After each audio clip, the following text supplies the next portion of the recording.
महाभारत का सबसे शक्तिशाली योद्धा जन्म के दिन ही समाप्त हो सकता था। ये कोई भावनात्मक अतिशयोक्ति नहीं बल्कि घटनाओं का शुद्ध परिणाम था, क्योंकि जिस शिशु को आगे चलकर कर्ण कहा गया उसे उसकी मां कुंती ने जन्म के कुछ ही घंटों के भीतर त्याग दिया था। और ये त्याग किसी क्षणिक भावावेश में नहीं बल्कि उस समय की सामाजिक, राजनैतिक और वैदिक संरचनाओं की ठोस वास्तविकताओं के कारण हुआ।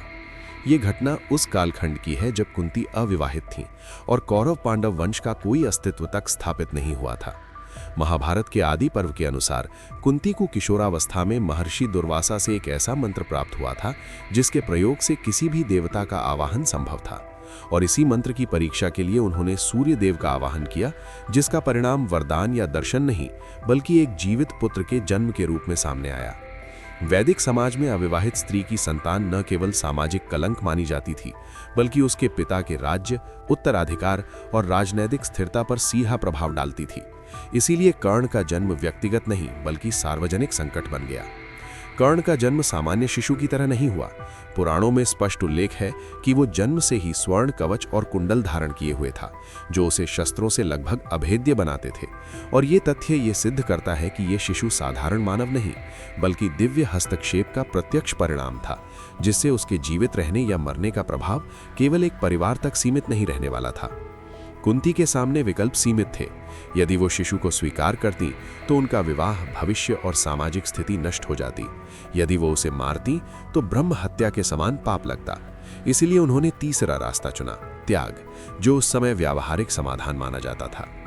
कर्ण को एक बंद संदूक में रखकर अश्व नदी में प्रवाहित किया गया और ये निर्णय भावनात्मक नहीं बल्कि यांत्रिक जोखिम पर आधारित था, क्योंकि उस युग में नदी में छोड़े गए नवजातों के जीवित बचने की संभावना नगण्य थी। इसका अर्थ यह है कि कर्ण का जीवन आरंभ से ही सांख्यिकीय असंभवता पर टिका था। यदि यह संदूक कुछ ही दूरी पर उलट जाता, यदि नदी की धारा तीव्र होती या यदि समय पर कोई व्यक्ति उसे न देख पाता, तो महाभारत का सबसे निर्णायक पात्र इतिहास में दर्ज ही नहीं होता। यही वो बिंदु है जहां इतिहास की दिशा एक जैविक संयोग पर निर्भर हो जाती है, क्योंकि कर्ण के अस्तित्व ने आगे चलकर दुर्योधन को राजनैतिक बल, अर्जुन को सैन्य चुनौती और महाभारत युद्ध को तकनीकी रूप से अधिक घातक बनाया। इस असहज सच्चाई का सबसे महत्वपूर्ण पहलू ये है कि कर्ण का त्याग कोई नैतिक विचलन नहीं बल्कि व्यवस्था का परिणाम था। एक ऐसी व्यवस्था जिसमें कुल, विवाह और स्त्री की सामाजिक भूमिका व्यक्ति से अधिक महत्वपूर्ण थी। यहाँ से एक ठोस कारण परिणाम श्रृंखला शुरू होती है।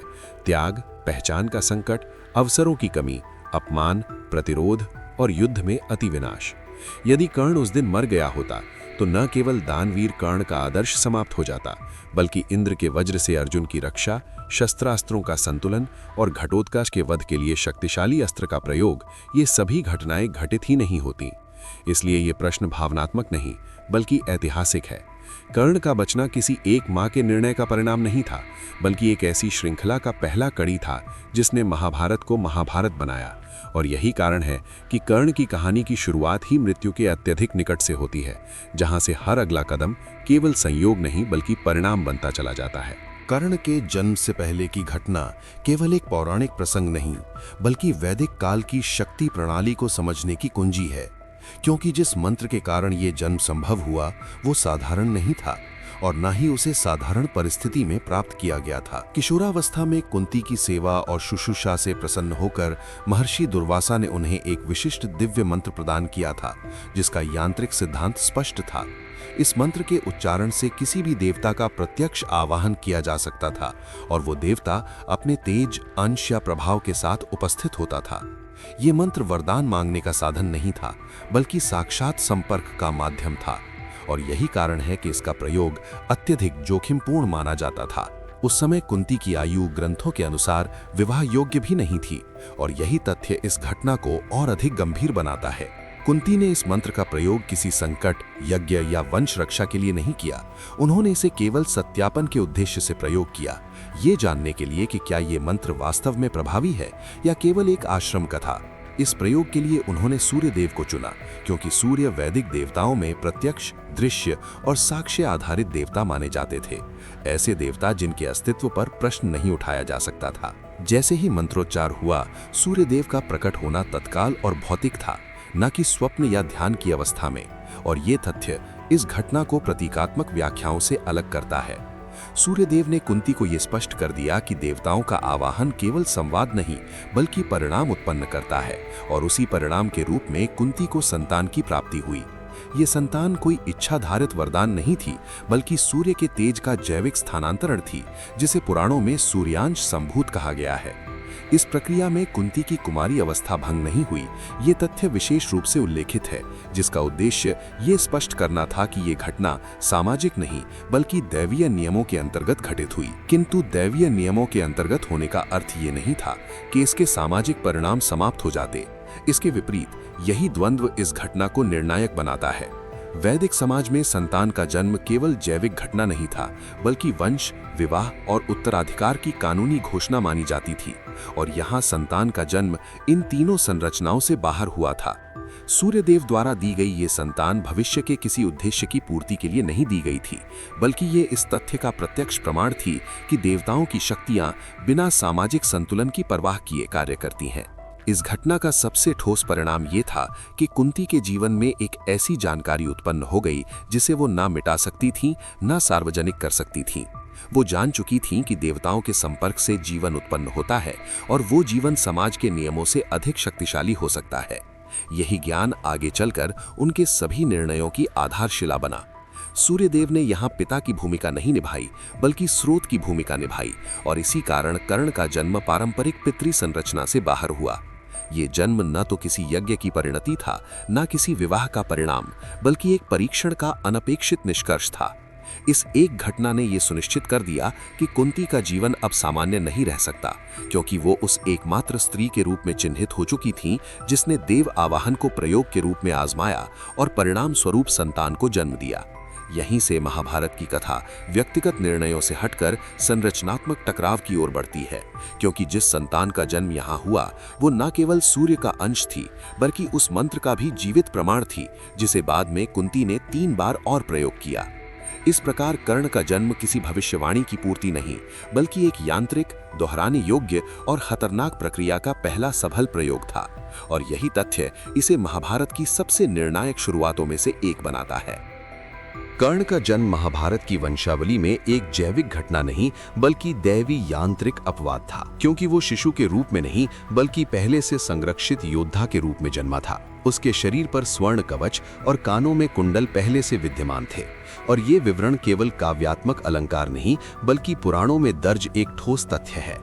इन कवच कुंडलों को सहज कवच कहा गया है, अर्थात ऐसे रक्षण उपकरण जो किसी शिल्पकार द्वारा निर्मित नहीं हुए बल्कि सूर्यदेव की तेजस ऊर्जा से सीधे शरीर के साथ उत्पन्न हुए थे। इनका कार्य केवल रक्षा करना नहीं था, बल्कि ये सूर्य की ऊर्जा को निरंतर कर्ण के शरीर में संचारित रखते थे, जिससे वो थकान, रक्तस्राव और सामान्य शस्त्राघात से लगभग अप्रभावित रहता था। इस कवच की संरचना बाहरी नहीं थी, ये कर्ण के शरीर से जैविक रूप से जुड़ा हुआ था, जिसे हटाने का अर्थ केवल कवच निकालना नहीं बल्कि मांस और रक्त को अलग करना था। और यही कारण है कि इसे धारण करने वाला योद्धा स्वाभाविक रूप से अमरत्व के समीप पहुंच जाता था। महाभारत के किसी अन्य पात्र, चाहे अर्जुन, भीष्म, द्रोण या अश्वत्थामा, को जन्म से ऐसा रक्षण नहीं प्राप्त था। उनकी शक्तियां तपस्या, वरदान या अस्त्रों पर आधारित थीं, जबकि कर्ण की सुरक्षा अंतर्निहित थी। ये तथ्य कर्ण को युद्ध भूमि में तकनीकी रूप से असंतुलन उत्पन्न करने वाला योद्धा बनाता है, क्योंकि जब किसी योद्धा को मारा ही न जा सके तो युद्ध की रणनीति निष्प्रभावी हो जाती है। इसी कारण इंद्र को आगे चलकर स्वयं हस्तक्षेप करना पड़ा, क्योंकि कर्ण के रहते अर्जुन की मृत्यु की संभावना गणितीय रूप से नगण्य हो जाती थी। कवच कुंडल केवल रक्षण नहीं थे, वे पहचान का भी संकेत थे। सूर्य के अंश होने की ऐसी पहचान जिसे न तो छीना जा सकता था न छिपाया जा सकता था। ये जन्म चिन्ह आगे चलकर कर्ण के जीवन में एक विचित्र विरोधाभास पैदा करता है। वो जन्म से दिव्य था, लेकिन सामाजिक रूप से हीन माना गया। यही विरोधाभास उसे न तो पूर्ण देव बनाता है न पूर्ण मानव। वो एक संरचनात्मक विसंगति बन जाता है। इन कवच कुंडलों की उपस्थिति का तत्काल परिणाम ये हुआ कि कर्ण का अस्तित्व देवताओं की शक्ति संतुलन सूची में दर्ज हो गया। इंद्र, जो देवताओं के सेनापति थे, कर्ण को केवल एक मानव योद्धा नहीं बल्कि एक संभावित खतरे के रूप में देखने लगे। यही कारण है कि कर्ण को मारने के लिए सामान्य अस्त्र नहीं बल्कि वासवी शक्ति जैसी एकमात्र उपयोग योग्य दिव्य शक्ति की आवश्यकता पड़ी। इन कवच कुंडलों का एक और ठोस परिणाम ये था कि कर्ण की मृत्यु पूर्व निर्धारित नहीं रह गई। जब तक ये कवच उसके शरीर से अलग नहीं हुआ, तब तक उसका अंत संभव ही नहीं था। इसीलिए कर्ण की कथा में युद्ध से पहले का सबसे निर्णायक क्षण युद्ध भूमि में नहीं बल्कि उस समय घटित होता है जब वो अपने ही शरीर से अपनी सुरक्षा को अलग करता है। ये सुरक्षा जन्म से मिली थी, अर्जित नहीं। और यही कारण है कि इसके त्याग को महाभारत में सबसे बड़ा दान माना गया है। ध्यान देने योग्य तथ्य ये है कि कवच कुंडल का त्याग किसी शाप या विवशता के कारण नहीं हुआ। ये एक सचेत निर्णय था और इस निर्णय का सीधा कारण ये था कि कर्ण जानता था कि उसके रहते युद्ध असंतुलित रहेगा। इस प्रकार कर्ण का जन्म केवल एक शक्तिशाली योद्धा के आगमन की सूचना नहीं था, बल्कि ये उस नैतिक और सैन्य संकट की शुरुआत थी जिसमें देवताओं को भी नियम बदलने पड़े। ये कवच सूर्य की तेजस शक्ति का स्थायी भंडार था और इसके हटते ही पहली बार कर्ण अन्य मनुष्यों के समान नश्वर बना। इसलिए ये कहना तथ्यात्मक रूप से सही है कि कर्ण 2 बार जन्मा। पहली बार कवच कुंडल के साथ जब वो लगभग अजेय था और दूसरी बार उनके बिना जब उसकी मृत्यु संभव हुई। महाभारत में ऐसा कोई दूसरा पात्र नहीं है जिसकी मृत्यु उसकी जन्मजात सुरक्षा के हटने पर निर्भर हो, और यही एक तथ्य कर्ण को कथा के सभी योद्धाओं से अलग, अधिक खतरनाक और अंततः अधिक निर्णायक बनाता है।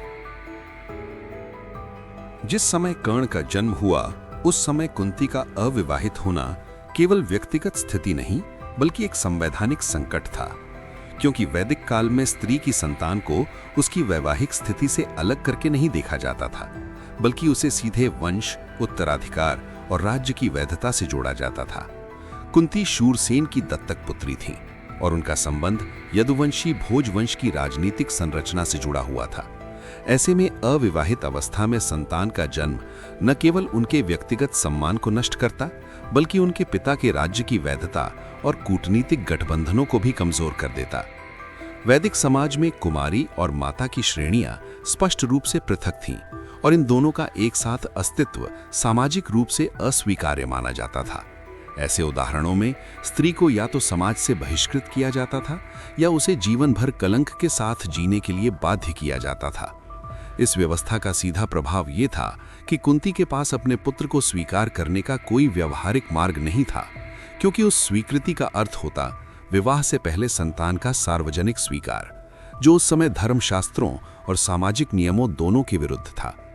यह निर्णय मातृत्व बनाम जीवन रणनीति का था और कुंती ने मातृत्व को नहीं बल्कि भविष्य की स्थिरता को चुना। ये त्याग किसी भय से प्रेरित भावनात्मक प्रतिक्रिया नहीं था, बल्कि संभावित परिणामों की गणना पर आधारित था। यदि शिशु को स्वीकार किया जाता तो कुंती का विवाह असंभव हो जाता।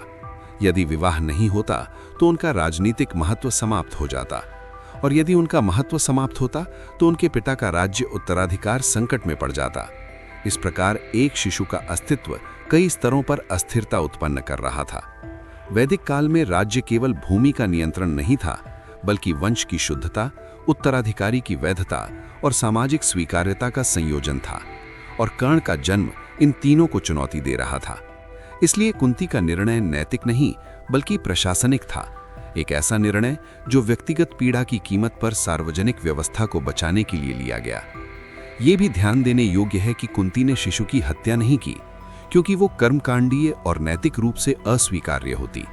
उन्होंने त्याग का मार्ग चुना जो उस समय एक स्वीकृत समाधान माना जाता था, विशेषकर तब जब संतान का पालन सामाजिक रूप से संभव न हो। ये त्याग एक प्रकार का संरचनात्मक समझौता था, जहां जीवन को समाप्त नहीं किया जाता बल्कि उससे दूरी बनाई जाती है। इस निर्णय का एक और ठोस कारण ये था कि कुंती स्वयं जानती थी कि ये संतान सामान्य नहीं है। उसका जन्म दैवी हस्तक्षेप से हुआ था और ऐसे में उसे मारने का अर्थ देव अंश के विरुद्ध सीधा अपराध होता। इसलिए त्याग ही एकमात्र ऐसा विकल्प था जिसमें सामाजिक नियम, धार्मिक भय और राजनीतिक विवेक तीनों का न्यूनतम उल्लंघन होता था। इस त्याग का परिणाम ये हुआ कि कर्ण की पहचान जन्म के क्षण से ही विखंडित हो गई। वो जीवित तो रहा पर वैध नहीं, शक्तिशाली तो था पर स्वीकृत नहीं। कुंती के इस निर्णय ने भविष्य में एक ऐसे योद्धा को जन्म दिया जो अपने अस्तित्व को प्रमाणित करने के लिए निरंतर संघर्ष करता रहा। ये भी एक तथ्य है कि कुंती ने ये निर्णय अकेले लिया, न तो किसी सभा से परामर्श किया गया, न किसी ऋषि से समाधान मांगा गया, क्योंकि ऐसा करने का अर्थ होता घटना को सार्वजनिक करना, और सार्वजनिक होते ही उसका राजनीतिक नुकसान अपरिवर्तनीय हो जाता। इसलिए ये निर्णय त्वरित, गुप्त और अपरिवर्तनीय था। यहाँ से महाभारत की कथा एक नए चरण में प्रवेश करती है, जहाँ एक स्त्री का निजी संकट भविष्य के सबसे बड़े युद्ध के कारणों में बदल जाता है। कर्ण का त्याग इस अर्थ में महाभारत की पहली राजनीतिक चाल थी, एक ऐसी चाल जो युद्ध भूमि में नहीं बल्कि सामाजिक व्यवस्था के भीतर चली गई और जिसके प्रभाव ने दशकों बाद कुरुक्षेत्र को रक्त रंजित किया। कुंती द्वारा नवजात कर्ण को संदूक में रखकर अश्व नदी में प्रवाहित करना एक भावनात्मक क्षण नहीं बल्कि एक ठोस जोखिम आधारित निर्णय था, क्योंकि उस युग की भौगोलिक, जैविक और सामाजिक परिस्थितियों में ये प्रक्रिया लगभग निश्चित मृत्यु के समकक्ष मानी जाती थी। वैदिक काल में नदियां नियंत्रित जल स्रोत नहीं थीं, उनमें मौसमी प्रवाह, तीव्र धाराएं और अनियमित जलस्तर होता था, विशेषकर उत्तर भारत की नदियों में जहां वर्षा के बाद जलगति कई गुना बढ़ जाती थी। एक नवजात शिशु जिसे न तो तापमान नियंत्रण का साधन प्राप्त हो और न ही भोजन, यदि घंटों तक नदी में बहता रहे तो उसके जीवित बचने की संभावना व्यावहारिक रूप से शून्य होती थी। यही कारण है कि शिशु त्याग के मामलों में नदी को माध्यम चुना जाता था। ये प्रकृति को निर्णय सौंपने का ऐसा तरीका था जिसमें मानवीय हस्तक्षेप न्यूनतम रहता था। संदूक का प्रयोग भी आकस्मिक नहीं था। खुला प्रवाह तत्काल मृत्यु सुनिश्चित करता, जबकि बंद संदूक एक सीमित संभावना छोड़ता था कि यदि वो किनारे लगे या किसी मानव बस्ती के समीप पहुंचे तो हस्तक्षेप संभव हो सके। ये व्यवस्था एक प्रकार का सांख्यिकीय फिल्टर थी, जहां अधिकांश स्थितियों में मृत्यु निश्चित थी, लेकिन अत्यंत दुर्लभ परिस्थिति में जीवन संभव था। उस समय शिशु को नदी में प्रवाहित करना हत्या नहीं माना जाता था, क्योंकि निर्णय का अंतिम निष्कर्ष मनुष्य नहीं बल्कि प्राकृतिक तंत्र देता था। यही कारण है कि इसे धार्मिक रूप से कम आपत्तिजनक समझा जाता था। कुंती ने जिस अश्व नदी को चुना वो कोई पवित्र तीर्थ नहीं थी जहां नियमित मानव गतिविधि होती हो। ये एक अपेक्षाकृत उपेक्षित जलमार्ग था, जिससे ये संभावना और कम हो जाती थी कि कोई शिशु को समय पर देख पाए। इस निर्णय का तात्कालिक परिणाम ये था कि कर्ण का जीवन पूर्णतः बाह्य कारकों पर निर्भर हो गया। धारा की दिशा, जल स्तर, संदूक की स्थिरता और समय, इन चार चर में से किसी एक का भी प्रतिकूल होना उसके अंत के लिए पर्याप्त था। ये घटना इस तथ्य को स्थापित करती है कि कर्ण का जीवित रहना किसी नियति का अपरिहार्य परिणाम नहीं था, बल्कि घटनाओं के असाधारण संयोग का निष्कर्ष था।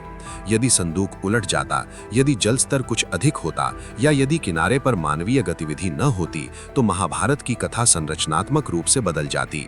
यहाँ ये भी स्पष्ट होता है कि कुंती ने त्याग के साथ कोई सुरक्षा उपाय नहीं जोड़ा, न कोई संदेश छोड़ा गया, न कोई पहचान चिन्ह, न कोई संरक्षक नियुक्त किया गया।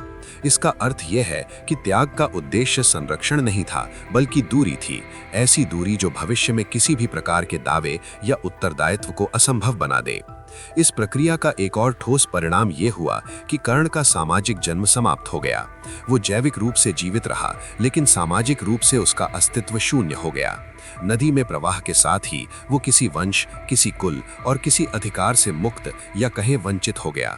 ये स्थिति आगे चलकर उसकी पहचान संकट की जड़ बनी, क्योंकि जिस समाज में कुल और जन्म सर्वोपरि थे, वहां नदी से निकला शिशु किसी भी संरचना में फिट नहीं हो सकता था। इस त्याग की तकनीकी प्रकृति ये भी दर्शाती है कि कुंती ने भविष्य की किसी संभावित वापसी की संभावना को जानबूझकर समाप्त कर दिया। नदी में छोड़ा गया शिशु वापस नहीं बुलाया जा सकता, ना ही उसका मार्ग ट्रैक किया जा सकता है। इस प्रकार ये निर्णय अपरिवर्तनीय था। यही अपरिवर्तनीयता आगे चलकर महाभारत की घटनाओं को एक निश्चित दिशा में धकेलती है, क्योंकि कर्ण का पालन पोषण अब पूरी तरह किसी अन्य सामाजिक वर्ग में होना तय हो चुका था। इस एक क्रिया ने यह सुनिश्चित कर दिया कि कर्ण क्षत्रिय होते हुए भी क्षत्रिय व्यवस्था से बाहर पलेगा, और यही विसंगति भविष्य में युद्ध की रणनीतियों, निष्ठाओं और शत्रुताओं को आकार देगी। इसलिए अश्व नदी में प्रवाहित किया जाना केवल एक त्याग नहीं था, बल्कि महाभारत की कारण परिणाम श्रृंखला का एक निर्णायक यांत्रिक चरण था, जहां से कथा भावनाओं से हटकर संरचनात्मक टकराव की ओर स्थायी रूप से मुड़ जाती है।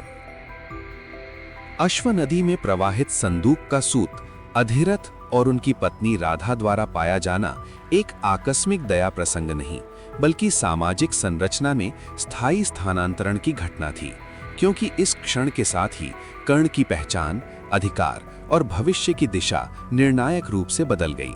अधिरथ हस्तिनापुर के राज दरबार से जुड़े सूत थे। उनका कार्य रथ हाँकना, दूत कार्य और युद्ध क्षेत्र में संचार व्यवस्था बनाए रखना था। वे राज्य व्यवस्था का हिस्सा थे, पर क्षत्रिय नहीं। राधा, जो आगे चलकर कर्ण की पालक माता बनी, सूत समाज की स्त्री थी, जहां आजीविका, सेवा और युद्ध सहयोग से जुड़ी होती थी, न कि शासन या शस्त्राधिकार से। संदूक से निकले शिशु को उन्होंने गोद लिया, पर यह गोद लेना केवल पारिवारिक निर्णय नहीं था, ये एक वैधानिक सामाजिक पंजीकरण था, जिसके तहत शिशु को सूत कुल का सदस्य माना गया। वैदिक समाज में पालन पोषण से अधिक महत्वपूर्ण कुल घोषणा होती थी। जिसने पाला वही कुल निर्धारित करता था, और इसी नियम के कारण कर्ण की क्षत्रिय उत्पत्ति सामाजिक रूप से अप्रासंगिक हो गई। इस स्थानांतरण का पहला ठोस परिणाम ये हुआ कि कर्ण का अधिकार क्षेत्र सीमित हो गया। उसे शस्त्र विद्या सीखने का जन्मसिद्ध अधिकार नहीं मिला, क्योंकि क्षत्रिय शिक्षा कुल आधारित थी। दूसरा परिणाम ये था कि उसके शारीरिक गुण, असाधारण बल, धैर्य और युद्ध कौशल सामाजिक अपेक्षाओं से टकराने लगे। सूत कुल से ऐसे गुणों की अपेक्षा नहीं की जाती थी, जिससे उसका अस्तित्व ही असंगत प्रतीत होने लगा। ये असंगति आगे चलकर सार्वजनिक अपमान का कारण बनी, क्योंकि जिस समाज में जन्म और पेशा पहचान तय करते हों, वहाँ योग्यता संदेह का विषय बन जाती है। अधिरथ राधा द्वारा किया गया ये गोद लेना कर्ण को जीवन देता है, पर उसके साथ ही उसे एक स्थायी सीमा भी सौंप देता है। वह राजकुमारों के बीच रहेगा, पर उनका समान नहीं माना जाएगा। इस सामाजिक विस्थापन का तीसरा ठोस परिणाम ये हुआ कि कर्ण का आत्मनिर्माण संघर्ष आधारित हो गया। उसे हर अवसर पर अपनी वैधता सिद्ध करनी पड़ी, क्योंकि कोई भी मंच उसे स्वाभाविक रूप से स्वीकार करने को तैयार नहीं था। हस्तिनापुर में युवराजों के साथ रहते हुए कर्ण ने वही प्रशिक्षण देखा, वही संसाधन देखे, पर उन तक पहुंच नहीं पाई। ये असमान दृश्य निकटता आगे चलकर विद्रोह की मनोवैज्ञानिक भूमि तैयार करती है। ये भी तथ्यात्मक है कि अधिरथ राधा ने कर्ण को उसकी उत्पत्ति के बारे में कोई जानकारी नहीं दी। ये गोपनीयता जानबूझकर रखी गई, ताकि भविष्य में किसी दावे, उत्तराधिकार या संघर्ष की संभावना न बने। इसका परिणाम ये हुआ कि कर्ण की पहचान पूर्णतः निर्मित पहचान बन गई। वह जो था वही माना गया, न कि जो वह हो सकता था। इस बिंदु पर कर्ण की कहानी किसी व्यक्तिगत त्रासदी से आगे बढ़कर सामाजिक प्रयोग बन जाती है। क्या जन्मजात क्षमता सामाजिक वर्ग को चुनौती दे सकती है? इस प्रश्न का उत्तर कर्ण के जीवन में बार बार नकारात्मक मिलता है, क्योंकि हर निर्णायक मोड़ पर कुल को योग्यता से ऊपर रखा गया। इस स्थानांतरण का चौथा परिणाम राजनीतिक था। दुर्योधन जैसे पात्रों के लिए कर्ण एक आदर्श सहयोगी बन गया, क्योंकि वह शक्तिशाली था, आभारी था और सामाजिक रूप से अलग-थलग भी। ये संयोजन राजनीति में अस्थिरता पैदा करता है, क्योंकि ऐसा व्यक्ति मौजूदा व्यवस्था से लाभ नहीं बल्कि परिवर्तन चाहता है। सूत कुल में पले कर्ण के लिए क्षत्रिय व्यवस्था एक बंद दरवाजा बन गई, और बंद दरवाजे विद्रोह को जन्म देते हैं। इस प्रकार अधिरथ और राधा द्वारा संदूक का पाया जाना महाभारत की कथा में करुणा का क्षण नहीं, बल्कि संरचनात्मक विचलन का आरंभ था। एक ऐसा विचलन जिसने एक क्षत्रिय आत्मा को सेवा कुल में स्थापित कर दिया, और उसी विस्थापन से अपमान, संघर्ष और अंततः युद्ध में निर्णायक ध्रुवीकरण पैदा हुआ। कर्ण की आगे की सभी टकरावपूर्ण घटनाएं, शिक्षा से वंचना, सार्वजनिक अपमान और वैकल्पिक निष्ठाएं इसी एक सामाजिक स्थानांतरण की प्रत्यक्ष परिणतियां हैं, जिसने उसके जीवन को अवसरों से नहीं, बाधाओं से परिभाषित कर दिया। कर्ण की असाधारण धनुर्विद्या पहली बार सार्वजनिक रूप से उस समय प्रकट हुई जब हस्तिनापुर में राजकुमारों के लिए आयोजित शस्त्र प्रदर्शन सभा में उसने वही तकनीकें दोहराई जो केवल उच्च प्रशिक्षित क्षत्रिय शिष्यों को सिखाई जाती थी। और ये तथ्य इस बात का प्रत्यक्ष प्रमाण था कि उसकी क्षमता अभ्यास और आत्म अनुशासन से विकसित हुई थी, न कि वंशानुगत विशेषाधिकार से। इसके बावजूद द्रोणाचार्य ने कर्ण को औपचारिक शिक्षा देने से स्पष्ट रूप से मना कर दिया, और इस निर्णय का आधार कौशल, नैतिकता या अनुशासन नहीं, बल्कि केवल उसका घोषित कुल था, क्योंकि उस समय द्रोणाचार्य कुरु वंश के राजकुमारों के राजगुरु थे, और उनकी नियुक्ति का उद्देश्य केवल क्षत्रिय उत्तराधिकारियों को युद्ध कला में दक्ष बनाना था। वैदिक शिक्षा प्रणाली में शस्त्र विद्या सार्वभौमिक नहीं थी, ये जन्म आधारित अधिकार थी, और गुरु का दायित्व ज्ञान वितरण से अधिक सामाजिक सीमाओं की रक्षा करना माना जाता था। इस तंत्र में कर्ण का प्रवेश संरचनात्मक रूप से अस्वीकार्य था, क्योंकि एक सूत पुत्र को धनुर्विद्या सिखाने का अर्थ होता कुल व्यवस्था की वैधता पर प्रश्न चिन्ह लगाना। द्रोणाचार्य का ये निर्णय व्यक्तिगत पूर्वाग्रह नहीं बल्कि संस्थागत नीति का पालन था, और यही इसे और अधिक कठोर बनाता है, क्योंकि यहाँ प्रतिभा का निषेध किसी व्यक्ति द्वारा नहीं बल्कि पूरी प्रणाली द्वारा किया गया।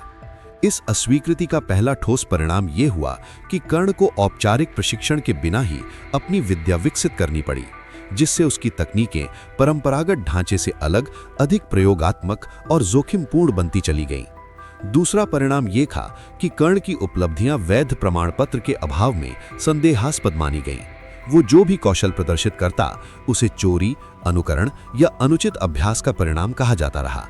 इस संदर्भ में अर्जुन और कर्ण का अंतर केवल क्षमता का नहीं बल्कि प्रामाणिकता का था। अर्जुन के पास गुरु का समर्थन था, कर्ण के पास नहीं। ये असमानता आगे चलकर प्रतिद्वंद्विता को व्यक्तिगत द्वेष में बदल देती है, क्योंकि एक पक्ष को सम्मान बिना शर्त मिलता है और दूसरे को निरंतर साबित करना पड़ता है। इस बिंदु पर महाभारत का संघर्ष नैतिक कथानक से हटकर अवसर संरचना का संघर्ष बन जाता है, जहां युद्ध भूमि से पहले प्रतिस्पर्धा शिक्षा क्षेत्र में तय हो जाती है। द्रोणाचार्य द्वारा कर्ण को अस्वीकार करने का तीसरा परिणाम यह हुआ कि कर्ण ने वैकल्पिक गुरु की खोज शुरू की, जो अंततः उसे परशुराम तक ले जाती है, और ये मार्ग छल, जोखिम और शाप से भरा हुआ था। यदि कर्ण को प्रारंभ में ही औपचारिक शिक्षा मिल जाती तो न तो उसे अपनी पहचान छिपानी पड़ती, न ही वो ऐसे ज्ञान स्रोतों तक पहुंचता जो अंततः उसके विनाश का कारण बने।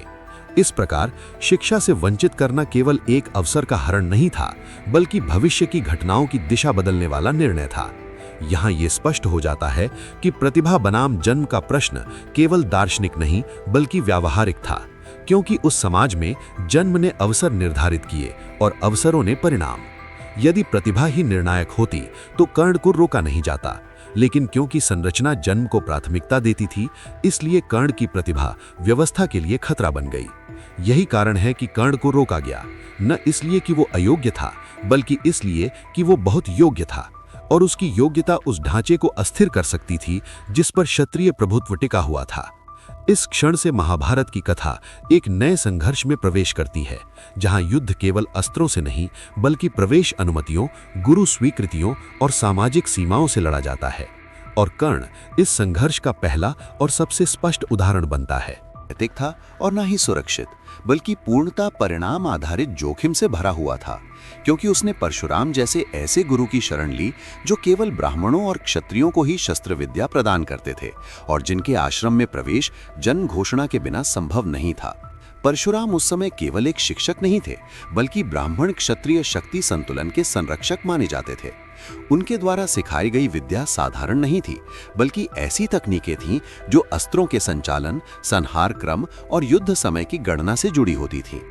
कर्ण ने इस आश्रम में प्रवेश पाने के लिए स्वयं को ब्राह्मण बताया, और ये असत्य किसी लाभ के लिए नहीं बल्कि शिक्षा तक पहुंच के लिए बोला गया था, क्योंकि वैदिक समाज में ज्ञान पर भी जन्म का अधिकार लागू होता था। परशुराम ने कर्ण को शिष्य के रूप में स्वीकार किया और उसे उन अस्त्र विद्याओं में प्रशिक्षित किया जिनका प्रयोग केवल निर्णायक युद्ध स्थितियों में किया जाता था। ये प्रशिक्षण वर्षों तक चला और इसमें कठोर तप, शारीरिक पीड़ा और मानसिक अनुशासन शामिल था। इस कालखंड में कर्ण ने ऐसे शस्त्रों का ज्ञान प्राप्त किया जो आगे चलकर युद्ध भूमि में अर्जुन के लिए वास्तविक खतरा बन सकते थे। किंतु ये संपूर्ण प्रशिक्षण एक अस्थिर आधार पर खड़ा था, क्योंकि उसकी पहचान झूठ पर आधारित थी। सत्य उस समय प्रकट हुआ जब परशुराम को यह ज्ञात हुआ कि कर्ण ब्राह्मण नहीं बल्कि क्षत्रिय अथवा सूत कुल से संबंधित है, और ये तथ्य उनके लिए केवल व्यक्तिगत धोखा नहीं बल्कि उनके आश्रम नियमों का उल्लंघन था। परशुराम ने प्रतिक्रिया में जो किया वो आवेश नहीं बल्कि अनुशासनात्मक निर्णय था। उन्होंने कर्ण को शाप दिया कि जब उसे अपने जीवन की सबसे निर्णायक युद्ध स्थिति में उस विद्या की सर्वाधिक आवश्यकता होगी, उसी क्षण वो उसे भूल जाएगा। ये शाप अमूर्त नहीं था, ये एक विशिष्ट तंत्र पर आधारित था, जिसमें ज्ञान को स्मृति से नहीं बल्कि चेतना से अलग कर दिया जाता है, जिससे वो संकट के समय अनुपलब्ध हो जाता है। इस शाप का तात्कालिक परिणाम नहीं दिखा, क्योंकि कर्ण सामान्य युद्धों में अपनी विद्या का प्रयोग करता रहा, पर इसका प्रभाव भविष्य निर्धारित था। ये केवल एक विशेष परिस्थिति में सक्रिय होना था। इस प्रकार कर्ण की मृत्यु की समय रेखा यही निर्धारित हो जाती है, क्योंकि ऐसा योद्धा जो अपने निर्णायक अस्त्रों को निर्णायक क्षण में स्मरण ना कर सके, युद्ध में जीवित नहीं रह सकता। ये शाप किसी नैतिक दंड का प्रतीक नहीं, बल्कि एक यांत्रिक बाधा था जिसने कर्ण की शक्ति को सशर्त बना दिया। इस घटना का एक और ठोस परिणाम ये हुआ कि कर्ण की विद्या अब भरोसेमंद नहीं रही। वो जानता था कि उसका ज्ञान पूर्ण नहीं है, क्योंकि उसमें एक अंतर्निहित विफलता छिपी हुई है। यही अनिश्चितता आगे चलकर उसे अत्यधिक जोखिम लेने वाला योद्धा बनाती है, क्योंकि वो जानता था कि उसके पास सीमित अवसर हैं। ये भी महत्वपूर्ण है कि ये शाप कर्ण के किसी पाप के कारण नहीं, बल्कि सामाजिक नियमों के उल्लंघन के कारण दिया गया था। यहाँ ज्ञान के लिए बोला गया असत्य जीवन मरण के दंड में बदल जाता है। इस बिंदु पर महाभारत की कथा ये स्पष्ट कर देती है कि युद्ध भूमि पर होने वाली मृत्यु केवल शस्त्रों से नहीं, बल्कि पहले किए गए निर्णयों से तय होती है। परशुराम का शाप कर्ण की मृत्यु का कारण नहीं, बल्कि उसका तंत्र था, एक ऐसा तंत्र जिसने सुनिश्चित किया कि कर्ण चाहे जितना भी शक्तिशाली हो, निर्णायक क्षण में वो अपूर्ण रहेगा। इसलिए ये कहना तथ्यात्मक रूप से सही है कि कर्ण युद्ध में नहीं मरा, बल्कि उस शाप की सक्रियता के क्षण में मरा, और वो क्षण उसके जीवन से वर्षों पहले तय हो चुका था। महाभारत युद्ध से ठीक पहले कुंती और कर्ण का संवाद किसी पारिवारिक पुनर्मिलन का दृश्य नहीं था, बल्कि एक रणनीतिक हस्तक्षेप था जिसका समय, उद्देश्य और परिणाम स्पष्ट रूप से गणना पर आधारित थे। ये भेंट उस चरण में हुई जब युद्ध अपरिहार्य हो चुका था और दोनों पक्ष अपनी सैन्य स्थिति को अंतिम रूप दे रहे थे। ऐसे समय में पहचान का खुलासा भावनात्मक नहीं, बल्कि राजनीतिक हथियार बन जाता है। कुंती ने कर्ण को ये बताया कि वो उसका ज्येष्ठ पुत्र है और इस प्रकार पांडवों से उसका रक्त संबंध स्थापित किया, किंतु उन्होंने किसी मातृत्व अधिकार का दावा नहीं किया और न ही उससे लौट आने की अपील की। इसके बजाय उन्होंने एक विशिष्ट वचन मांगा, ये कि युद्ध में कर्ण 5 पांडवों में से केवल एक को ही मारेगा, और वो अर्जुन होगा या कोई अन्य, ये उस पर छोड़ा गया, पर संख्या निश्चित कर दी गई। ये मांग प्रतीकात्मक नहीं थी। 5 में से 4 का जीवित रहना पांडव वंश की निरंतरता सुनिश्चित करता था और युद्ध के बाद राज्य स्थिरता की न्यूनतम शर्त को पूरा करता था। इस प्रकार कुंती का उद्देश्य पुत्र को वापस पाना नहीं, बल्कि क्षति को सीमित करना था। ये निर्णय स्पष्ट करता है कि यहाँ मातृत्व की भूमिका राजनीतिक विवेक के अधीन थी। कर्ण के सामने अब एक नया तथ्य था, उसकी पहचान का सत्य, पर इसके साथ कोई नया दायित्व नहीं जोड़ा गया। इस खुलासे का तत्काल परिणाम ये हुआ कि कर्ण अब युद्ध में केवल एक योद्धा नहीं, बल्कि रक्त संबंधों के विरुद्ध खड़ा व्यक्ति बन गया, और ये स्थिति नैतिक जटिलता को बढ़ा देती है। इसके बावजूद कर्ण ने कौरवों का साथ छोड़ने से इनकार किया, और इस इनकार का आधार भावनात्मक जिद नहीं, बल्कि पहले से ली गई निष्ठा थी। कर्ण ने दुर्योधन को अपना उपकारकर्ता माना था, वो व्यक्ति जिसने उसे सामाजिक वैधता, राज्य और सम्मान दिया था, और वैदिक राजनीतिक संस्कृति में उपकार का ऋण रक्त संबंध से ऊपर माना जाता था। इस निर्णय का दूसरा ठोस परिणाम ये हुआ कि कर्ण ने युद्ध में प्रवेश करते समय अपनी भूमिका स्वयं सीमित कर ली। उसने ये स्वीकार किया कि वो पांडवों के पूर्ण विनाश का साधन नहीं बनेगा। ये आत्मसीमांकन युद्ध की रणनीति को प्रभावित करता है, क्योंकि एक प्रमुख योद्धा द्वारा लगाया गया प्रतिबंध सैन्य परिणामों को सीधे बदल देता है। यहाँ ये भी ध्यान देने योग्य है कि कुंती ने कर्ण को किसी सार्वजनिक मंच पर स्वीकार नहीं किया। ये सत्य निजी स्तर पर ही रखा गया, जिससे युद्ध के दौरान किसी प्रकार का उत्तराधिकार या नेतृत्व संकट उत्पन्न ना हो। इस गोपनीयता का अर्थ ये था कि कर्ण की पहचान युद्ध के परिणामों को नहीं, केवल युद्ध की दिशा को प्रभावित करेगी। इस संवाद का तीसरा परिणाम मनोवैज्ञानिक था। कर्ण अब जानता था कि वो जिनके विरुद्ध युद्ध करेगा वे उसके भाई हैं, पर उसने इस ज्ञान को अपनी रणनीति में नहीं, बल्कि अपनी सीमा रेखा में बदला। ये स्थिति उसे अन्य योद्धाओं से अलग करती है, क्योंकि वो अब केवल विजय के लिए नहीं, बल्कि नियंत्रित क्षति के लिए लड़ रहा था। इस प्रकार कर्ण का युद्ध में रहना किसी अज्ञान या भ्रम का परिणाम नहीं था, बल्कि पूर्ण जानकारी के साथ लिया गया निर्णय था। यही तथ्य उसे त्रासदी नहीं, बल्कि ऐतिहासिक जटिलता बनाता है। कुंती द्वारा मांगा गया वचन और कर्ण द्वारा स्वीकार किया गया प्रतिबंध ये सुनिश्चित करता है कि युद्ध का परिणाम रक्त संबंधों के पूर्ण विनाश में नहीं बदलेगा, और यही गणना आगे चलकर पांडवों के अस्तित्व को संभव बनाती है। इस घटना के बाद महाभारत युद्ध व्यक्तिगत प्रतिद्वंद्विता से हटकर संरचनात्मक संघर्ष बन जाता है, जहां निर्णय प्रेम या क्रोध से नहीं बल्कि दीर्घकालिक स्थिरता की शर्तों से संचालित होते हैं, और कर्ण इस संतुलन का सबसे जटिल पात्र बनकर उभरता है। कर्ण का जन्म, उसका त्याग और परशुराम का शाप, ये तीनों घटनाएं स्वतंत्र प्रसंग नहीं थीं, बल्कि एक क्रमिक कारण परिणाम श्रृंखला थी, जिन्होंने महाभारत के युद्ध को सामान्य राजवंशीय संघर्ष से निकालकर अत्यधिक विनाशकारी स्तर तक पहुंचा दिया।